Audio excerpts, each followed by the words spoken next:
Start out, we're solving for x and y.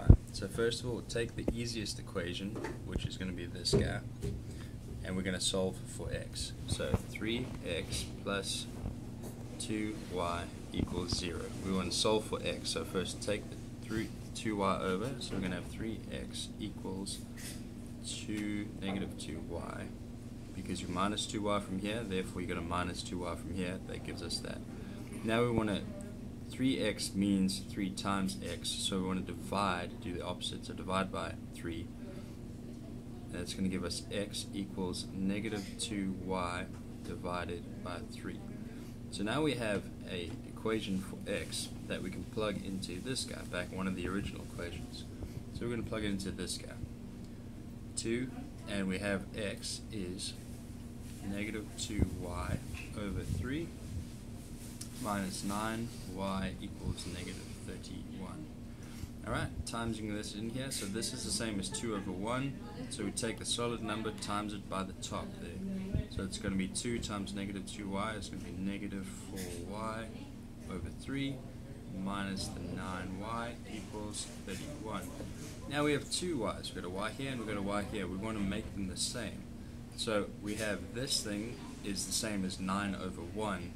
So we want a 3 at the bottom, so we times the bottom by 3, which means we have to times the top by 3. So that's going to give us negative 4y over 3 minus 27 over 3 equals negative 31. Now that both of these have the same denominator, we can add them together, or in this case, minus them together because there's a minus here. So it'll be minus 4y minus 27y all over 3 equals negative 31. Add those together, that's going to give us minus 31y over 3 equals minus 31. Perfect. Now, I don't like this situation, so let's divide or times this by 3 to get rid of that, because this is the same as negative 31y divided, so we're going to do the opposite. Times by 3, which means we're going to times by 3 on this side. So negative 31y equals negative 93. And now we have 31 here, we want y alone. So negative 31y is the same as negative 31 times y. So we're going to divide by negative 31 to get y alone. And do the same thing on this side. 93 divided by negative 31 is going to give us negative, it's actually going to give us positive 3.